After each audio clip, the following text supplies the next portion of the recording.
ॐ सपर्यगाच्छुक्रं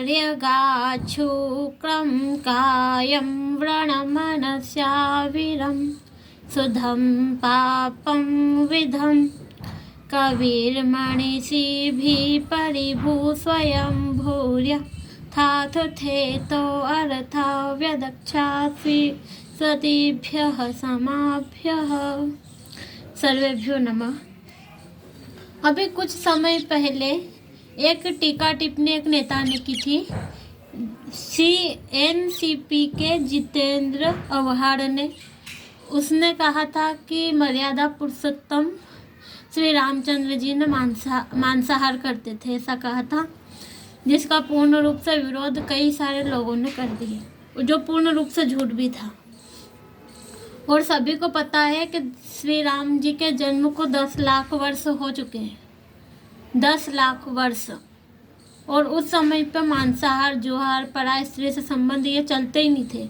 जो सामान्य व्यक्ति थे वो भी नहीं करते थे। तो वो बात तो पूर्ण रूप से झूठ सही सिद्ध हो गई कि सभी लोगों ने सिद्ध कर दिया कि उस नेता ने जो बोला था वो झूठ बोला था। मेरा प्रश्न तो ये है आज सभी व्यक्तियों से कि ये जो कथावाचक है, भागवत पौराणिक कथावाचक, ये जो लोग हैं, ये कृष्ण जी पर, शिव जी पर, शंकर जी पर, विष्णु जी पर, ब्रह्मा जी पर, हनुमान जी पर और श्री राम जी पर कौन सा कलंक नहीं लगाते, ये बताइए। तो इनसे भी क्षमा की प्रार्थना तो करनी चाहिए और उसके बाद इनसे बोलना भी चाहिए कि ये कलंक लगाना हमारे महापुरुषों पर बंद कीजिए। क्योंकि जो कलंक वो स्वयं खुद पर स्वीकार नहीं कर सकते, स्वयं के परिवार पर स्वीकार नहीं कर सकते, वो हमारे आदर्श महापुरुषों पर लगाना बंद करें, क्योंकि यह हम सहन नहीं करेंगे। आपको भी पता होगा कि ये भागवत कथा के वक्ताओं बोलते हैं कृष्ण जी की 16,108 रानियाँ थी, उनके 8 विवाह हुए थे और उनकी प्रेमिका का नाम राधा था। महाराज वो रचाते थे, चोर थे। और उसके बाद ब्रह्मा जी का जन्म विष्णु जी की नाभि से बताते हैं। इंद्र जी अप्सरा को नचाते थे स्वर्ग में और उसके बाद उनके स्वर्ग की खुद रक्षा नहीं कर सकते, ऐसा बताते हैं। नारद जी को बताते हैं कि इधर से उधर लगाने बुझाने वाले व्यक्ति हैं। और शिव जी को तो बताते हैं कि कामी व्यक्ति है। कृष्ण जी को भी ऐसे बताता। तो ये पूर्ण रूप से झूठ है, असत्य है, मिथ्या है। और हमारे महापुरुषों पर ऐसे महाकलंक लगाना बंद करें, हमें यह स्वीकार नहीं है। और इसका कारण यह है कि ये इनका आधार वेदों को, दर्शनों को, उपनिषदों को, महाभारत को, गीता जी को, रामायण जी को नहीं मानते। ये इनका आदर्श मानते हैं पुराणों को। जो बात पुराणों में बोल दी वो उनके लिए पत्थर की लकीर, लक्ष्मण रेखा बोल दो, यूँ समझो तो। और एक सबसे बड़ी बात महाझूठ ये बोलते हैं कि पुराणों की रचना महर्षि वेदव्यास जी ने की है, जो पूर्ण रूप से झूठ है। आपको अच्छे से पता है कि महर्षि वेदव्यास जी की रचना है महाभारत, और महाभारत को 4,400 वर्ष हो चुके हैं। और जो पुराणों की रचना है वो 2-2,500 साल पहले की है। तो क्या महर्षि वेदव्यास जी 2,500 साल के थे? तो ये ऐसे गप्पोड़े मारना बंद करें। सच बोले कि पुराणों की रचना बोबदेव और उसके साथियों ने की थी और अन्य व्यक्तियों ने की थी, लेकिन महर्षि वेदव्यास जी ने नहीं की थी। इसलिए भी नहीं की थी क्योंकि योग दर्शन का भाष्य महर्षि वेदव्यास जी ने किया है। और एक महापुरुष पुराणों में अलग बात कहे और दर्शन के भाष्य में अलग बात कहे, ये तो संभव ही नहीं है।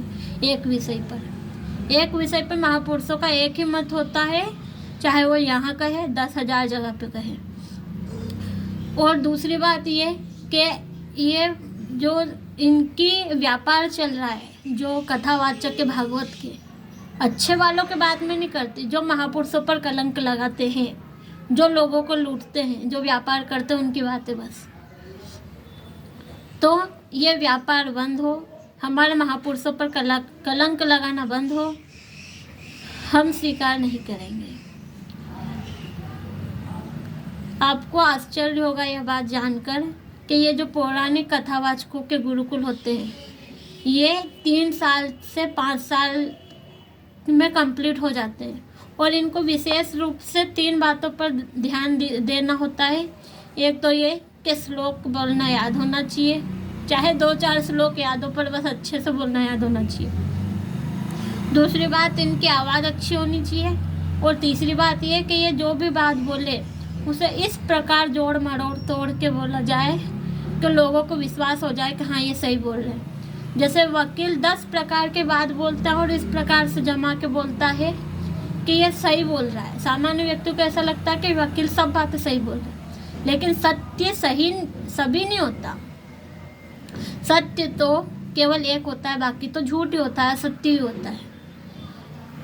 तो आप देखिए, जो भी 20 प्रकार की रामायण जी है, 20 से ज़्यादा प्रकार की जो ये बनी हुई है, अपन रामायण जी देखते हैं अरुण गोविल वाली, इसमें लगभग 20-25 प्रकार की रामायण जी का सम्मिश्रण करके बनाई गई।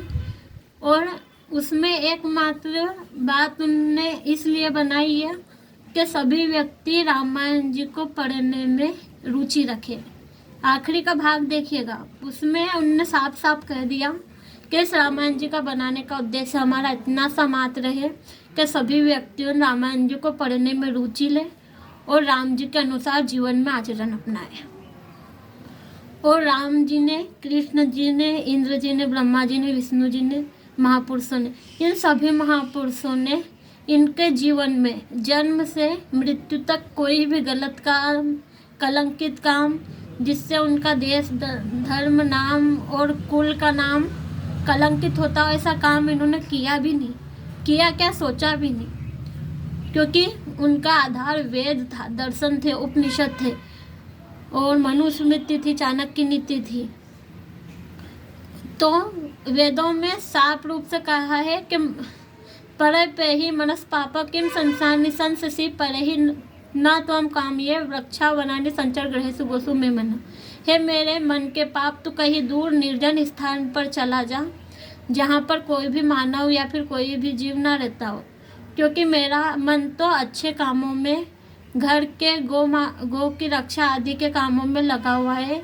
यह बुरे विचार मेरे अंदर मत आने दे। यह प्रार्थना की गई थी। तो इन जो पौराणिक गुरुकुले में जो बच्चे पढ़ते हैं उनका तो 3 से 5 साल का गुरुकुल होता है, लेकिन जो वैदिक गुरुकुल होता है वो होता है 5 साल से 24 साल की उम्र तक, या फिर 8 साल से 24 साल की उम्र तक। मतलब आप समझ लीजिए इतने साल गुरुकुल में पढ़ा जाता है। और उसमें व्याकरण होती है। व्याकरण है अष्टाध्यायी, अष्टाध्यायी में 4000 सूत्र है। और धातु पाठ है, धातु पाठ में लगभग 1000 के समथिंग धातु है, चलाना सिखाते हैं। आवृत्तियाँ हैं 3, प्रथम आवृत्ति, द्वितीय आवृत्ति, तृतीय आवृत्ति। उसके बाद दर्शन, उपनिषद, रामायण। रामायण का भी इतना जोर नहीं था, क्योंकि राम जी, कृष्ण जी के टाइम पर राम जी के टाइम पे रामायण जी थोड़ी ना लिखी थी, वो तो बाद में लिखी थी। तो दर्शन, उपनिषद, इनका विशेष ज्ञान इनको होना बहुत ज़्यादा जरूरत है। ये पारंगत हो जाते थे 24 साल